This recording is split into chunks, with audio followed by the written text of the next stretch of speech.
¿Cómo están ustedes? Muy buenos días. Señor Jorge Crossley, decano de la Facultad de Recursos Naturales y Medicina Veterinaria. Doctora María Pazmarín, directora nacional de la Escuela de Medicina Veterinaria. Señor Piero Moltedo, director académico de la Universidad en su sede Viña del Mar. Doctora María José Uvilla, presidenta del Colegio Médico Veterinario de Chile. Señoras y señores expositores, autoridades, docentes, estudiantes, exalumnos, representantes de ONGs y fundaciones de protección animal, señoras y señores, muy buenos días. Sean todos ustedes bienvenidos al cuarto seminario sobre legislación en tenencia responsable y protección animal, organizado por el Observatorio de Tenencia Responsable y Vínculo Humano-Animal de la Escuela de Medicina Veterinaria de la Universidad Santo Tomás. Para mí, como coordinador del recientemente creado observatorio en el mes de octubre del presente año, es un gran honor presentar la cuarta versión de este seminario. Tuvo su primera versión el año 2017, año en que se promulgó la ley 21.020 sobre tenencia responsable de mascotas y animales de compañía, y que, por cierto, sumada a la ley 20.380 sobre protección de animales de octubre del 2009, para nuestro país significaron ambas dos grandes hitos en relación a lo que protección animal significaban. Pero por sobre todo se plasmaba cuál era el rumbo de la relación o vínculo que nuestra sociedad deseaba mantener con los animales. Normativa regulatoria relacionada con protección y conservación animal existe bastante, ya que sumadas a las leyes anteriores existen, primero que todo, el Código Penal, en su artículo 291 bis, y el Código Civil, que contempla varios preceptos, aunque dispersos, que hacen mención a los animales.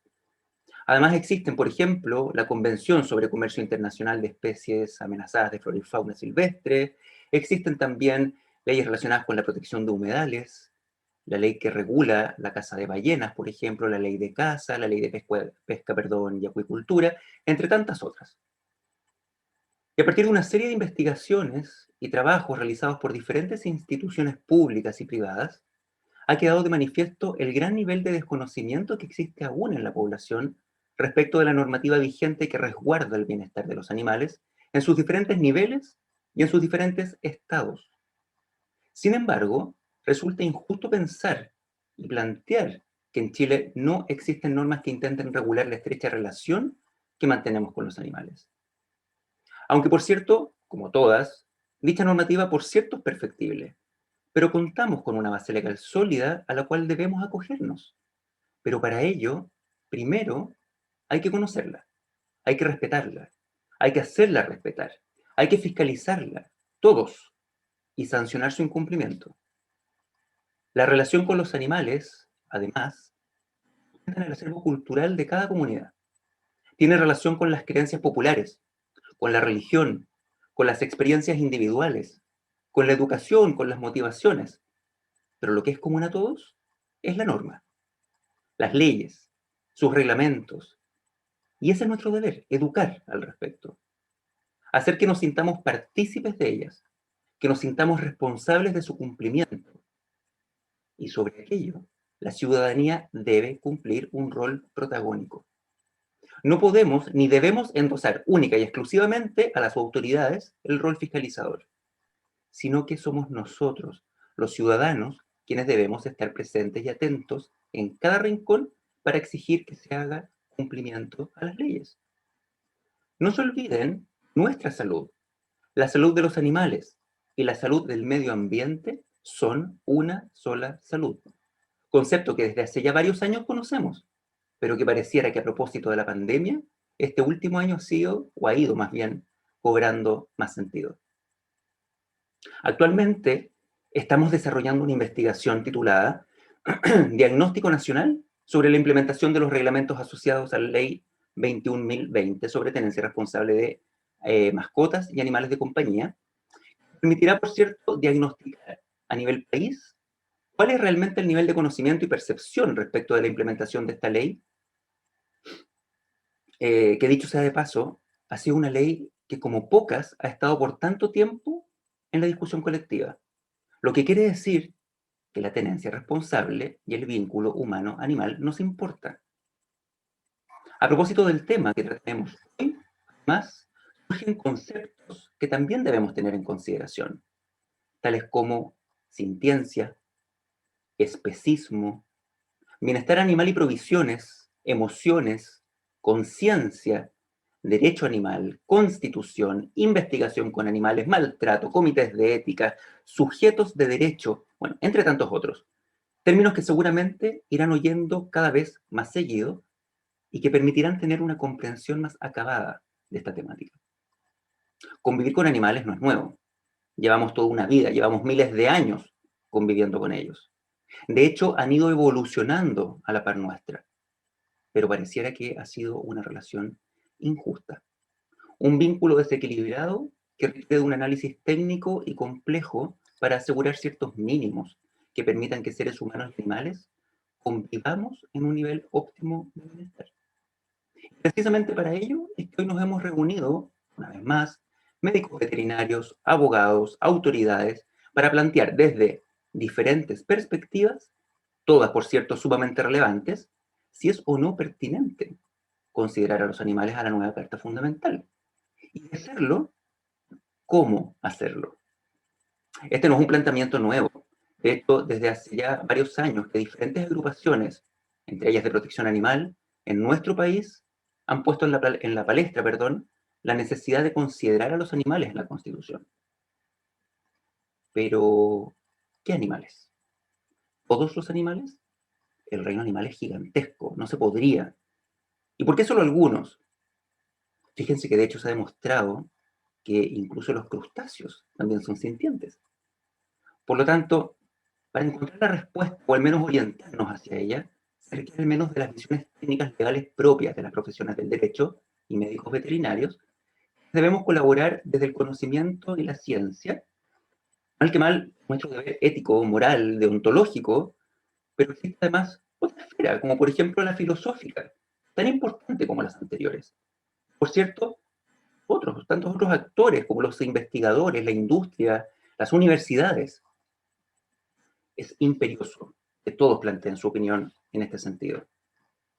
La Facultad de Recursos Naturales y Medicina Veterinaria, en su plan de desarrollo quinquenal, del 2019 al 2023, precisamente propuso la creación de este observatorio, cuyo objetivo va a ser levantar información y desarrollar investigaciones de proyección nacional en temas vinculados a la tenencia responsable y al vínculo humano-animal, con un enfoque en la salud pública bajo el concepto nuevamente de una sola salud.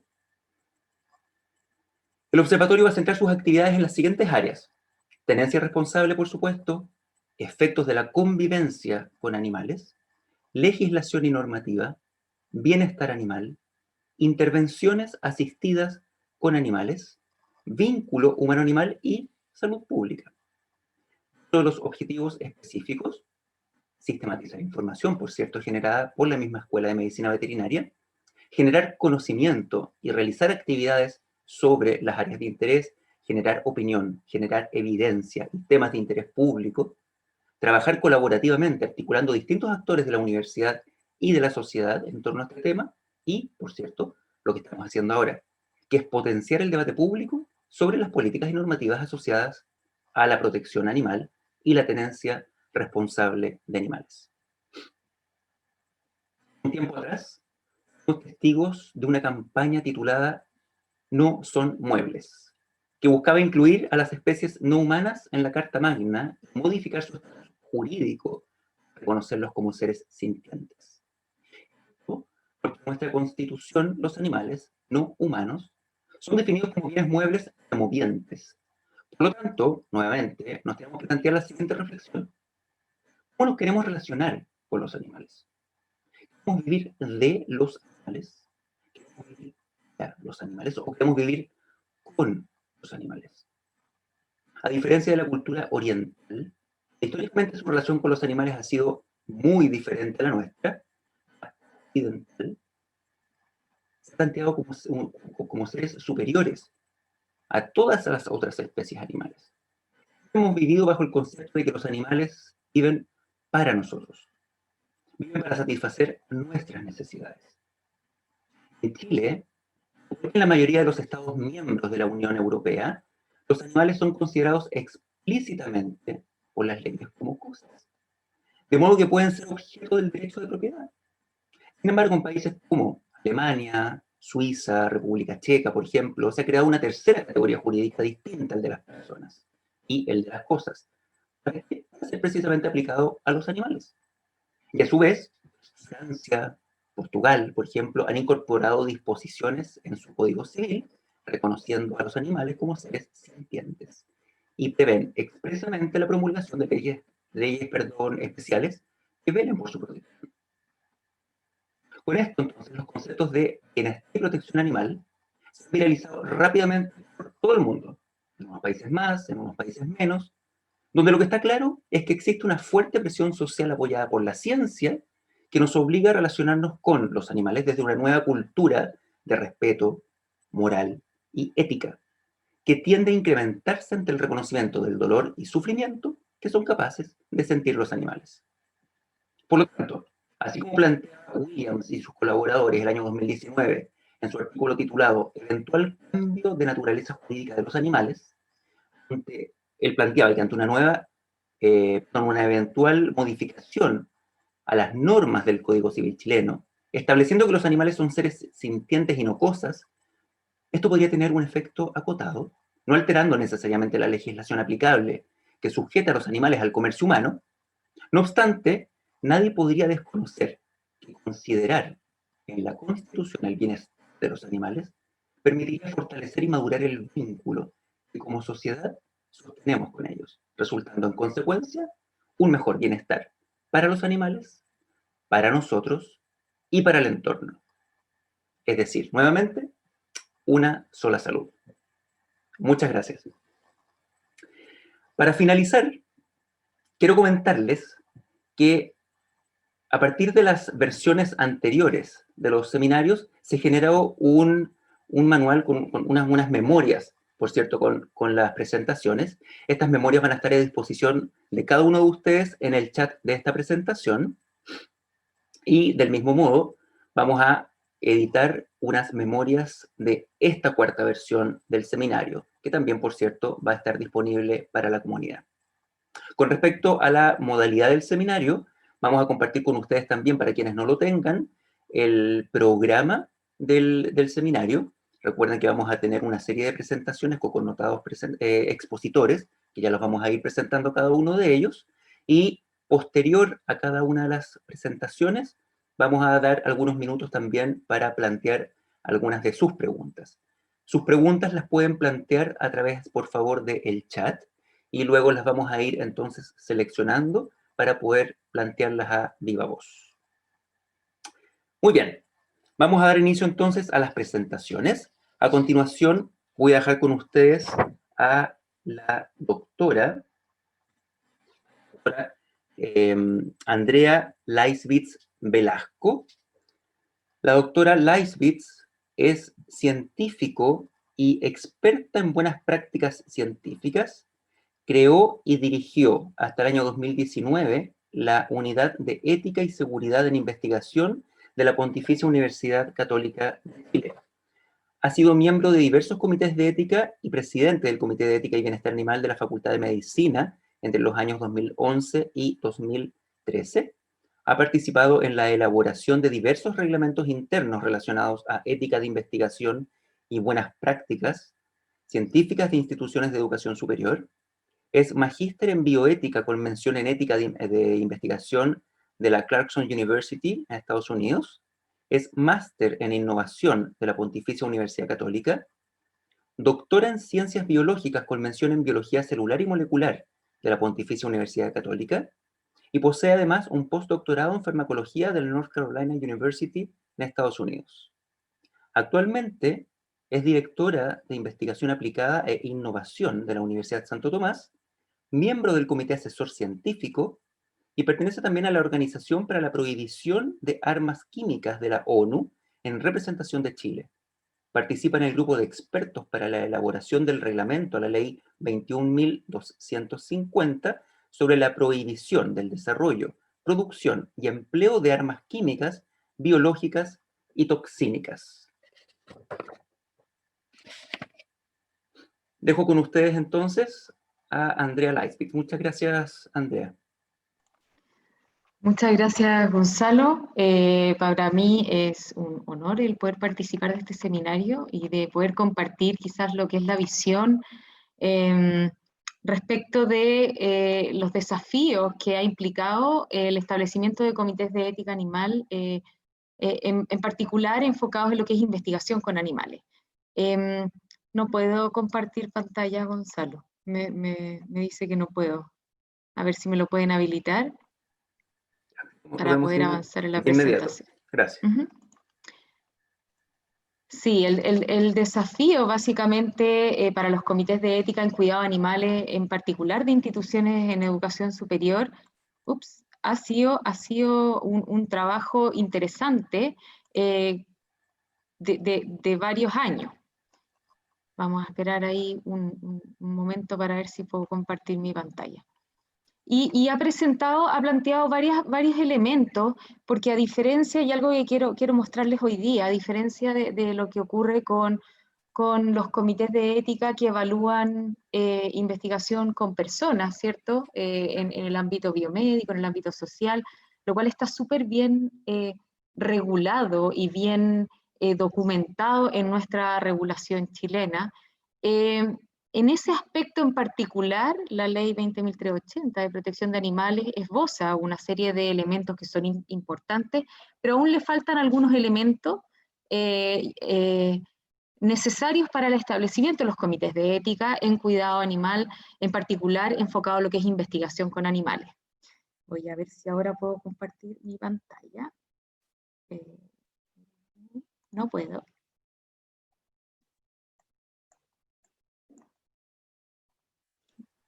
Sí, un segundito. Sí.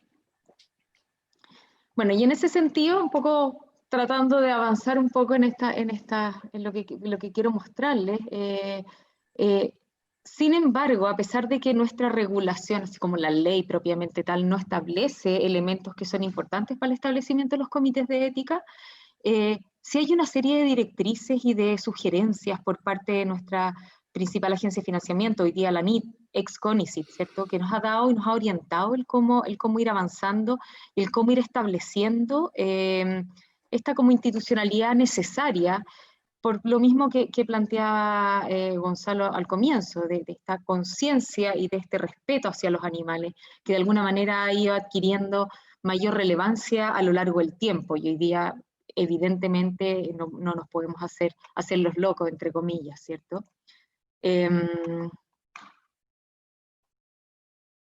Vamos a esperar otro poquito.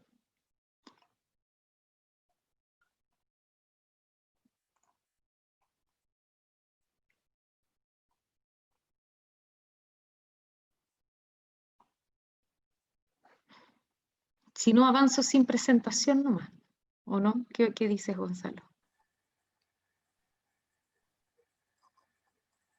Y dice un minuto.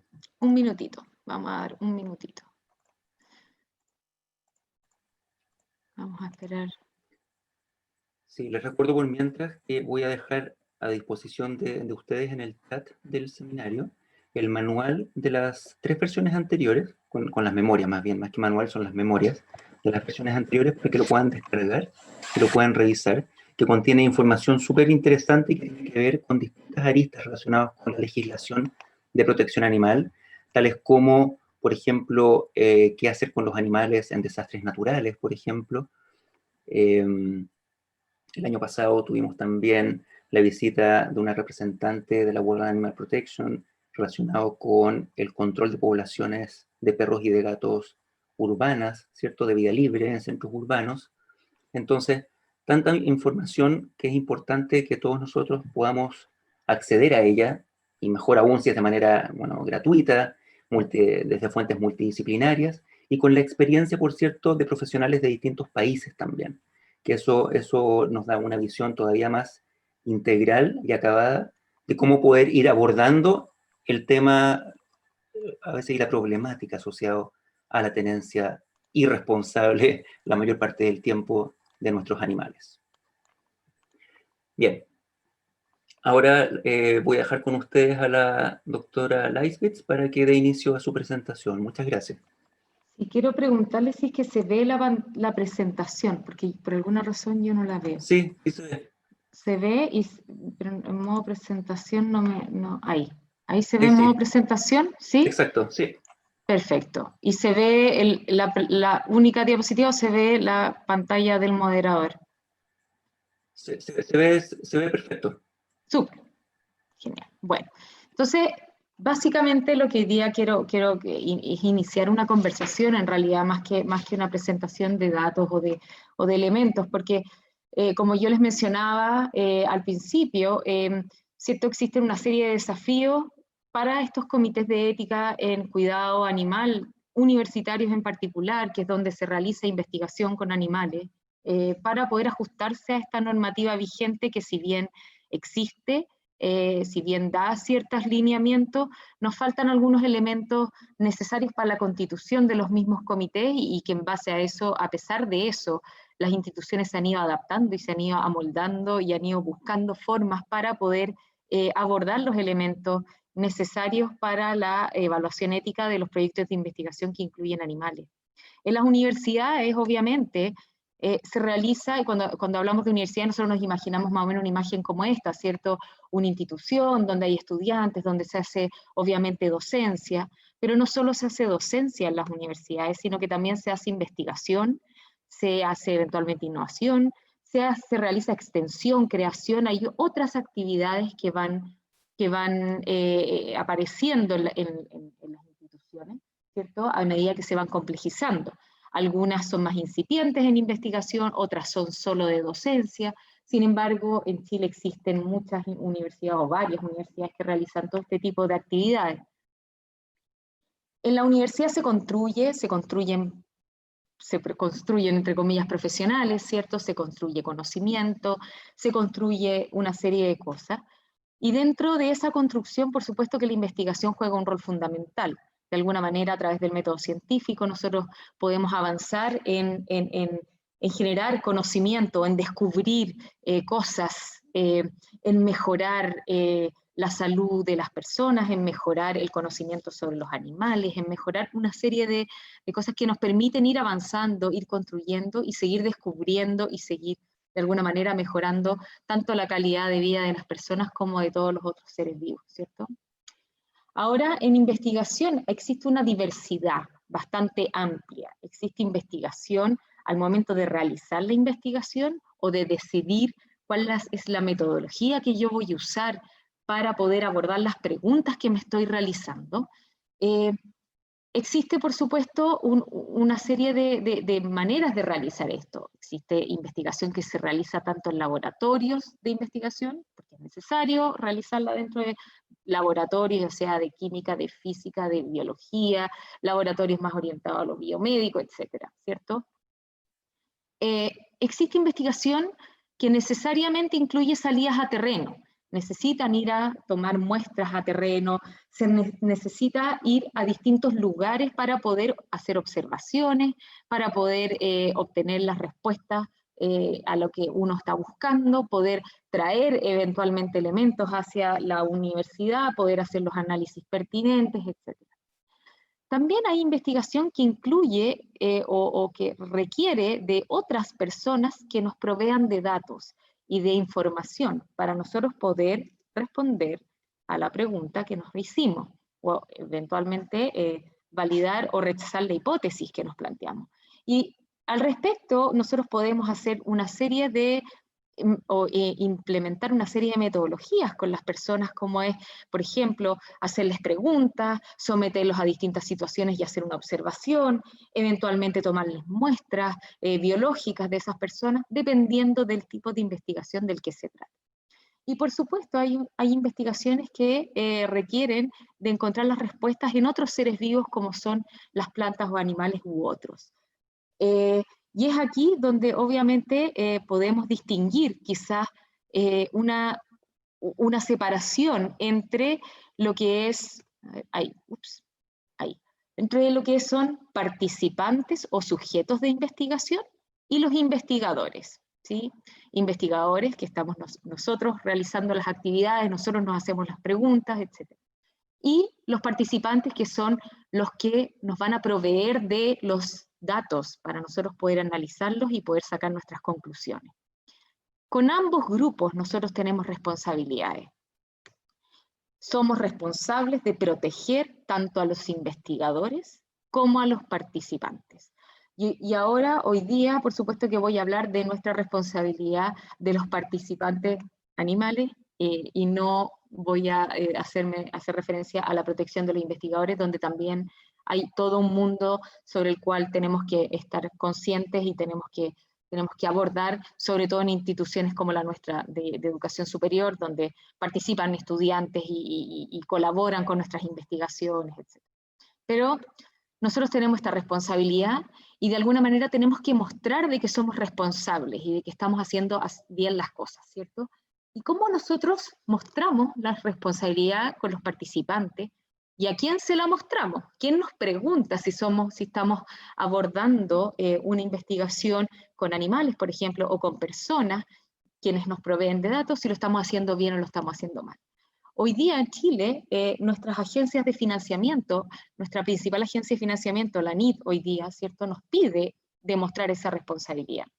Por otra parte, si yo quiero publicar luego mi investigación, las revistas científicas también nos piden comprobar de alguna manera que hicimos bien las cosas.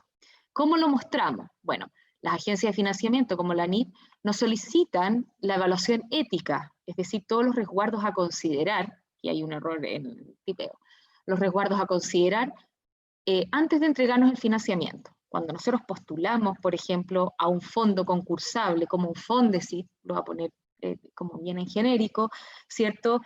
Y en nuestra metodología se incluye el uso o el levantamiento de datos de personas o el levantamiento de datos desde animales, por ejemplo.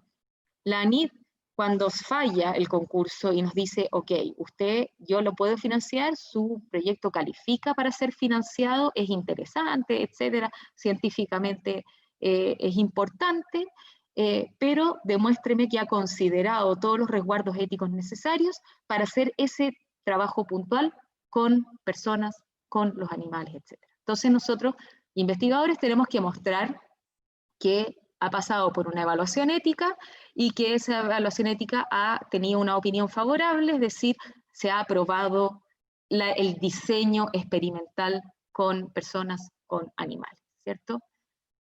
Por otra parte, las revistas que solicitan de alguna manera que demostremos de que en el diseño consideramos estos resguardos éticos también, muchas de ellas están pidiendo esta evaluación ética, esta opinión favorable que se obtuvo antes de iniciar la ejecución.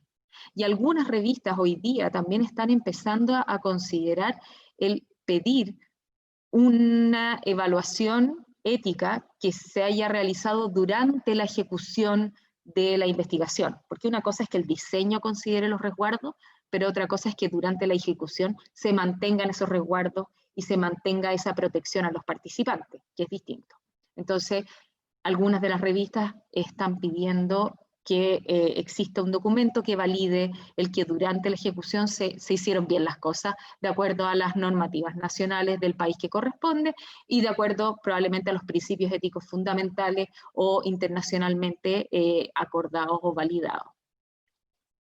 Entonces, de alguna manera, existe esta evaluación ética, ¿cierto? ¿Y dónde están esos resguardos? Bueno, como ya les anticipaba, existen una serie de pautas, guías, normas, leyes en los países donde están estipulados los resguardos.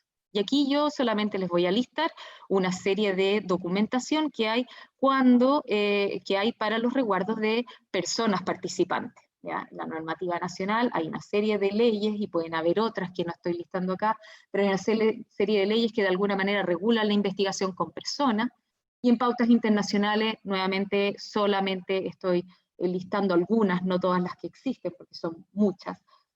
Existe una serie de pautas internacionales también que regulan esto y que de hecho nuestras regulaciones se han basado en algunas de estas pautas internacionales y de alguna manera están como acordadas a nivel es un acuerdo como a nivel mundial de las buenas prácticas científicas en investigación con personas.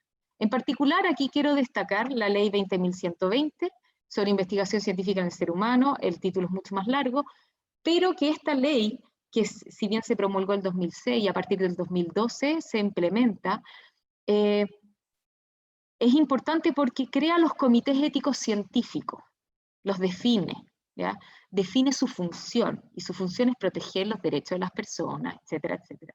Su integridad física, psíquica, etcétera, ¿ya? Y además establece sus atribuciones. Y no solo eso, esta ley establece una serie de estándares para los comités que deben ser acreditados, además, ante la autoridad sanitaria en nuestro país.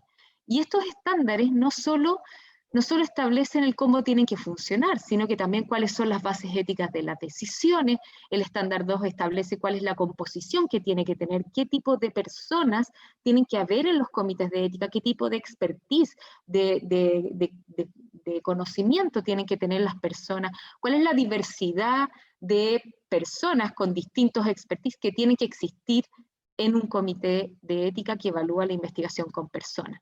Además establece otras cosas como procedimientos en la toma de decisiones y una serie de otros elementos que son importantes al momento de constituir un comité de ética y que funcione y que de alguna manera acreditar y validar el que se toman decisiones bajo estándares similares en todos los comités, etcétera, etcétera. Es como una línea de base, ¿cierto? Importante.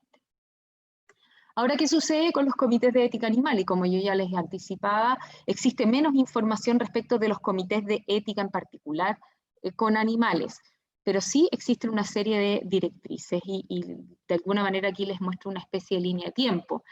El año 2005, y aquí la Agencia de Financiamiento CONICET, actualmente la NID, ha sido fundamental en eso.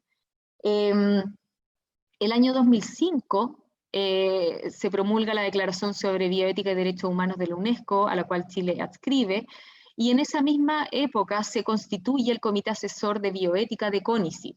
Y es más o menos en ese periodo donde se empiezan a solicitar la evaluación ética de las investigaciones que financia esta agencia, ¿cierto? Y que provienen principalmente de universidades.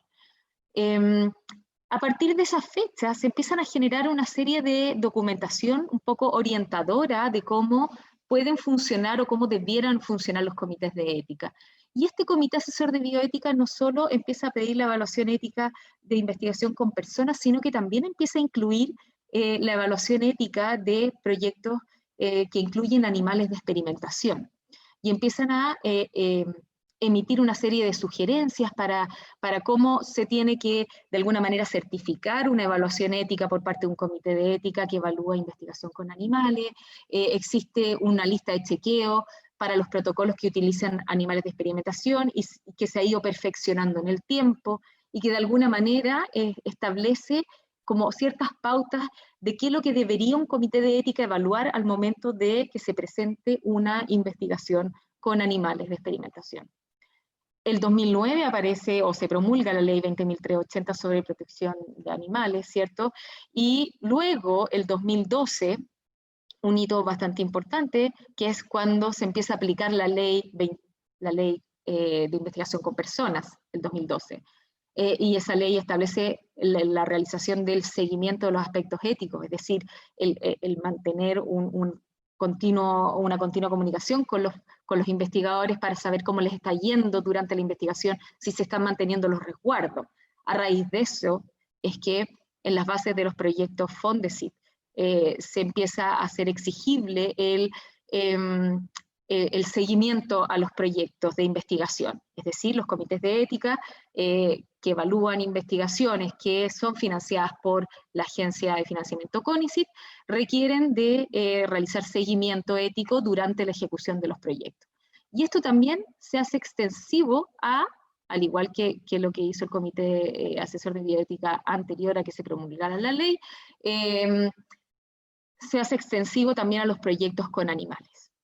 Y luego, a partir de eso, se empieza a hacer como bastante movimiento al respecto, sobre todo y en particular de los comités de ética animal, de nuevo, porque nuestra regulación, la ley 20.380, con la que contábamos en esa época, tiene elementos, pero no hay una bajada al detalle, y eso es lo que las personas empezamos a hacer un movimiento, empezar a entender qué es lo que se requería, a acudir a instancias internacionales, sugerencias, en fin, para poder hacer bien nuestro trabajo como comités de ética, ¿cierto? El año 2013 se hace un primer encuentro de comités de ética, organizado por la Universidad Católica, y con la doctora Jessica Gimpel participamos activamente de esa organización.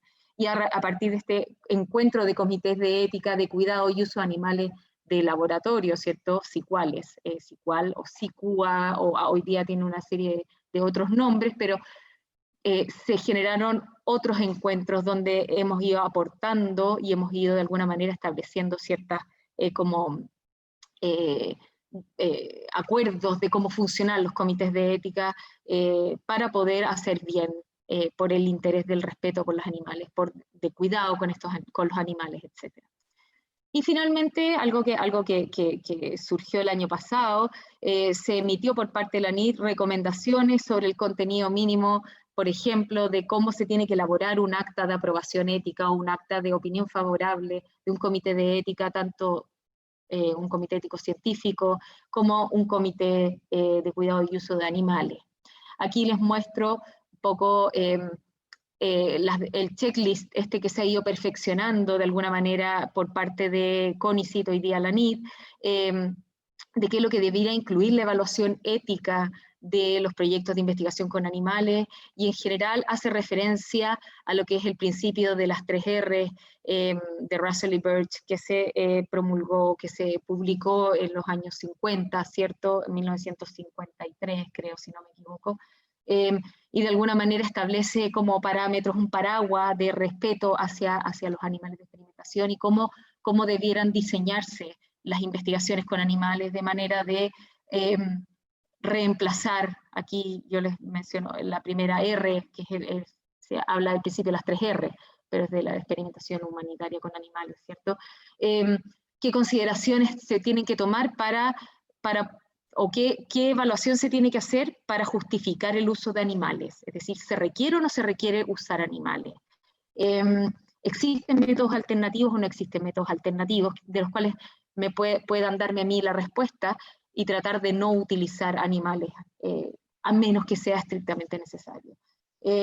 Bueno, dentro de esta lista de chequeo se incluyen elementos que apuntan a este principio de las 3R, como la justificación de la especie, qué especie se propone utilizar, por qué esa especie, qué número utilizar, por qué ese número, hay evidencia estadística, hay algún análisis estadístico sólido que permita decir que se tiene que usar ese número y no menos o no más, porque a veces hay investigadores que dicen, ok, voy a usar 3 animales por grupo, ok, pero eso nos va a dar la diferencia estadística, va a ser válido el dato, voy a tener que volver a repetir el experimento o no, eso va a significar mayor número de animales.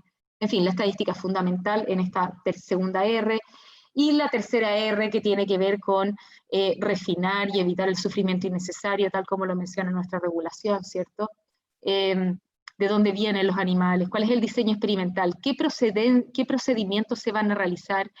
¿Se va a minimizar la posibilidad de dolor? ¿Se va a minimizar la posibilidad de sufrimiento, de estrés, etcétera? Todo eso está incluido hoy día en la versión que está disponible de este checklist que propone la NIT para la investigación con animales.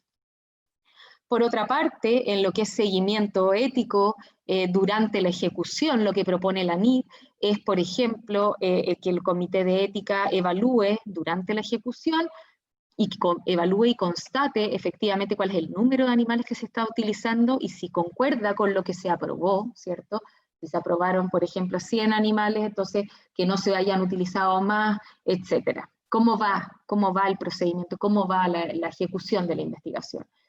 Que también verifique o constate que se hayan aplicado técnicas de refinamiento y de minimización del sufrimiento innecesario, ¿cierto? Que revise las pautas de supervisión de los animales, cuando son sometidos los animales a alguna cirugía o algún procedimiento más invasivo. Se requiere supervisarlos permanentemente, ¿cierto? Con una periodicidad que se propone dependiendo de la intervención que se realiza. Entonces, esa supervisión debe estar realizada y debe estar documentada, y eso es lo que se pide al momento de hacer esta auditoría, seguimiento ético, ¿cierto? Que se revisen otros documentos como las aprobaciones por parte de otras entidades de gobierno, como es la aprobación de caza y captura de especies silvestres o especies protegidas, etcétera, y eventualmente realizar una visita a terreno si corresponde, si hay animales aún, por ejemplo, en un bioterio que están en procedimiento experimental, ir, visitar, ver las condiciones, etcétera. Ahora yo les comentaba de este primer encuentro o del encuentro de comités de ética que lo realizamos el año 2013. El objetivo del primer encuentro fue, uno, conocer qué comités de ética existían en ese momento y que evaluaban investigaciones con animales dentro del ámbito universitario, ¿cierto? Hacer un diagnóstico inicial y también, de alguna manera, de cómo estábamos, qué es lo que evaluaba cada comité, cómo había ido generando, quiénes componían cada comité, por ejemplo, qué tipo de personas, que habían científicos, habían no científicos, habían abogados o no habían abogados, necesario un estadístico o no es necesario un estadístico. Y así de alguna manera fuimos conversando de distintos elementos y desarrollando algunos como acuerdos iniciales de cómo empezar a funcionar para tener como una línea de base común entre los comités de ética. Por supuesto participó gente de CONICIT en ese momento, participaron muchas personas de distintas instituciones universitarias y además contamos con la presencia de dos expositores internacionales, el doctor Marcel Perret Gentil, que es de la Universidad de Texas San Antonio, que estuvo presente de manera virtual. Él es médico veterinario y es una persona que es una eminencia en estos temas y nos apoyó y nos ayudó mucho a darnos orientaciones, al igual que el doctor Javier Guillén, que está en esta fotografía, que es español, es miembro de EILAC y en esa época era presidente y miembro de la Junta de Gobierno de ICLAS, de una institución preocupada por el bienestar animal y de promover, lo que hace ICLAS básicamente es promover todas las buenas prácticas con el uso de animales y en particular promover la utilización de las 3R, ¿cierto?, en cada una de las actividades. Sí, la verdad que surgieron muy buenas ideas y luego el 2015 hubo otro encuentro, el 2017 hubo otro encuentro y así, de alguna manera se ha ido avanzando. Y este encuentro además, estas personas que se reúnen han ido contribuyendo específicamente también a la ANID. De alguna manera le han ido enviando también todos los acuerdos y todas las sugerencias y eso se ha ido incorporando en estas pautas y guías que la ANID también nos sugiere para poder hacer una buena evaluación ética con los animales. Y aquí hay otras recomendaciones que ha emitido nuestra agencia de financiamiento. Entonces, básicamente el desafío de poder establecer una evaluación ética, de alguna manera que apunta a las buenas prácticas científicas reconocidas a nivel internacional, y también este desafío de cómo responder nosotros como institución educacional de educación superior a nuestra agencia de financiamiento, es que se han constituido comités de ética. En esta historia, ¿cierto? Se constituyeron comités de ética en las distintas instituciones de educación superior para abordar la investigación tanto con personas como con animales. En algunas instituciones han decidido separar ambos comités, porque evidentemente las bases éticas de las decisiones son distintas al momento de evaluar una investigación con personas que una evaluación con animales de experimentación. En otras instituciones de educación superior es el mismo comité que evalúa ambos tipos de estudios. Ese es el caso de la Universidad de Santo Tomás, pero nosotros como institución hemos tomado la decisión de separar la evaluación ética de animales de la evaluación ética de personas y estamos en proceso de conformar un comité ético científico en el cuidado de animales independiente de personas. Se han incorporado las sugerencias, las directrices, sin duda que hay una diversidad en los comités de ética, pero se ha hecho avance en contar con una especie de formulario único de evaluación, que es la sugerencia de la NID, se ha contado con asesorías de expertos, etc. Y básicamente y como para cerrar, nuestra legislación vigente hoy día no establece la necesidad de contar con un comité exclusivo de ética para el cuidado de animales. No existen estos estándares como para el comité humano de qué personas, qué expertise los tienen que conformar, cómo funcionar, cada cuánto funcionar, qué tipo de elementos considerar al momento de hacer la evaluación ética, por ejemplo, pero sí hay una serie de guías de la ANID que nos han orientado y que de alguna manera nos han dirigido hacia las pautas internacionales mundialmente acordadas, ¿cierto? Que finalmente son las directrices más globales con las que contamos y de alguna manera estamos avanzando hacia allá. Y más allá finalmente de lo que pueda decir o no una norma, ¿cierto? Se ha generado esta conciencia de asumir una responsabilidad con los animales y este interés de cuidar a los animales, y esto se ve reflejado en el compromiso que tenemos en la institución de educación superior con la investigación con animales. Muchas gracias. Muchas gracias, doctora Leisbitz, por su presentación. Estaba revisando algunos comentarios y de hecho está la doctora Patricia Ramírez del Servicio Agrícola Ganadero que comentaba que, claro, que en los años 80 la situación respecto del vínculo con el animal en procesos de investigación, ¿cierto? Era absolutamente y radicalmente distinta a lo que es actualmente. Era dramática, por decirlo de alguna manera, ¿no es cierto? No había ninguna conciencia en ese sentido de que las cosas se estaban haciendo mal, o que se le estaba haciendo daño a los animales. Y Carolina Otey, disculpa, además de felicitar por la presentación y agradecer la instancia, pregunta cuáles van a ser los encargados, si es que va a existir un solo organismo encargado de fiscalizar que se cumplan, ¿cierto? Efectivamente, estos requerimientos mínimos de ética en la investigación con animales. Porque por lo pronto están, claro, los comités institucionales de las universidades, pero por sobre ellos, ¿quién regula?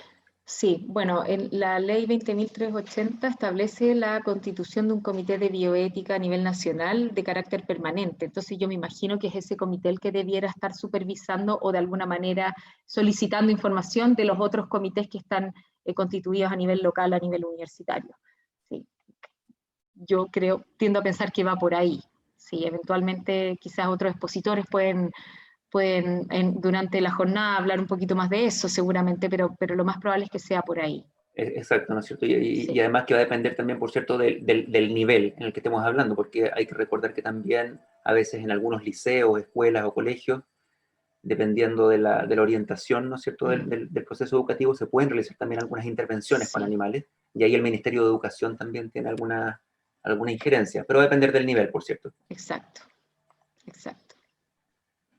Con respecto al comité de ética que se va a conformar en la Universidad de Ética Animal, por cierto, ese comité también tiene alguna injerencia con respecto a las actividades del pregrado, considerando que en el pregrado también se realiza mucha actividad, y precisamente en las carreras de medicina veterinaria, y no sé si en alguna otra, donde haya que tomar algunas medidas. Sí, estamos considerando el poder abordar y el trabajar en conjunto en particular, obviamente con la Facultad de Recursos Naturales y Medicina Veterinaria, porque evidentemente es ahí donde se aprende mucho el manejo, el trato de los animales y eventualmente se pueden hacer ciertos procedimientos que requieran una supervisión más de carácter más ético, ¿cierto? Pero también el asegurar, por ejemplo, de que las instalaciones donde eventualmente vayan a estar los animales de manera ya sea transitoria o quizás un poco más permanente, que cumplan con las condiciones necesarias para evitar todo o minimizar las posibilidades de estrés, minimizar las posibilidades de sufrimiento, etcétera. De alguna manera, queremos también inculcar en nuestros alumnos esta responsabilidad, ¿cierto? Y esta manera de hacer las cosas, estas buenas prácticas que obviamente se extiende no solo a lo que es investigación, sino que docencia. Y como Santo Tomás además tiene una escuela muy fuerte de medicina veterinaria muy importante, para nosotros es súper importante que también tengan estos conceptos y esta impronta, ¿cierto?, necesaria para el futuro y que puedan también transmitir hacia afuera, ¿cierto?, hacia eventuales lugares donde ellos se vayan a desempeñar y tratar de mejorar las condiciones de todos los animales que estén bajo su cuidado. Hay una última pregunta antes de pasar a la siguiente presentación de Alicia Plaza, que dice, en el caso que se haga investigación en instituciones que no son universidades, sino centros de investigación independientes, ¿cierto? ¿A quién se puede recurrir para la evaluación bioética sobre el uso de animales en experimentación clínica para poder posteriormente realizar las publicaciones científicas? Y disculpa, y hay una última pregunta, a ver si la puedes conectar también, que tiene que ver con respecto al funcionamiento de los bioterios, Mm, que dice que si falta información a la comunidad con respecto a la importancia del bioterio en la investigación. sí. Mira, respecto de evaluación ética de otras instituciones que no cuenten con un comité, por ejemplo, yo les puedo poner el ejemplo de lo que sucede con personas, ¿ya? La idea, por una parte, de acreditar los comités de ética que evalúan investigación con personas es que se establezca un estándar, una línea de base mínima para que todas las evaluaciones tengan los mismos criterios y de alguna manera establecer cierta calidad, ¿cierto? En la evaluación y, por supuesto, en la ejecución después de los proyectos que se evaluaron. ¿Cómo funcionan esos comités? Esos comités, algunos de ellos realizan evaluación ética de otras instituciones que no son en la cual ellos están constituidos, y es perfectamente posible.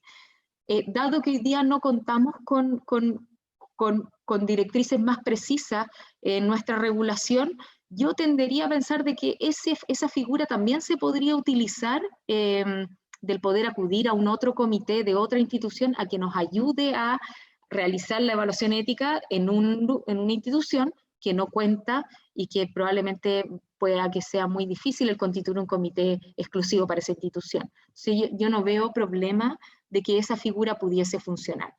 Ahora, respecto a las instalaciones, un bioterio, por ejemplo, por supuesto que las instalaciones son un tema relevante porque de alguna manera, y sobre todo los bioterios, donde los animales permanecen ahí durante un tiempo bastante extendido de tiempo, ¿cierto?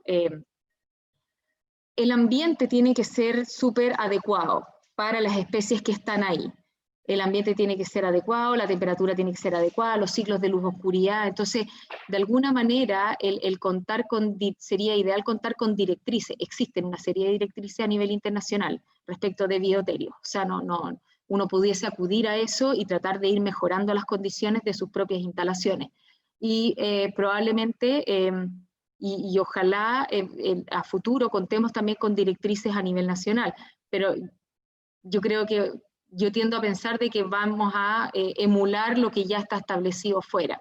Es importante, sí, el contar con instalaciones adecuadas, tal como lo dice nuestra ley, acorde a la especie, y por lo tanto, por ejemplo, directrices internacionales indican, por ejemplo, que dentro de la infraestructura tiene que haber una serie de condiciones, como que las paredes sean lavables, que se evite la contaminación por microorganismos y que de alguna manera se eviten los ruidos innecesarios, las vibraciones.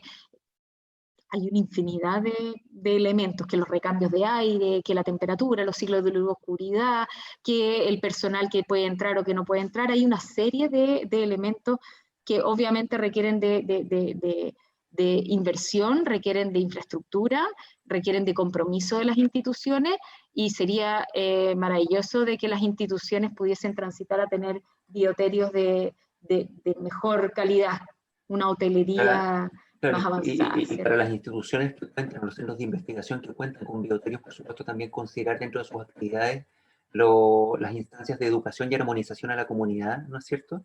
Por Donde, supuesto. donde transmitan qué es un bioterio, cuál es la relevancia que tiene en las investigaciones biomédicas, ¿no es cierto? ¿Por qué Mm, existen? Y cuál es el costo asociado también, el costo biológico asociado, ¿no es cierto? así es. Y de bienestar a la existencia de estos bioterios. Ujú. Agradecemos la presentación entonces de la doctora Andrea Leisbitz. Muchas gracias, Andrea, por tu tiempo, por tu disposición en compartir esta información. Muchas gracias. Y si surgen algunas otras preguntas que se quieran realizar a la doctora, por supuesto las pueden realizar en el chat o en preguntas y respuestas y las vamos a ir respondiendo a lo largo de la jornada. Muchas gracias. Muchas gracias.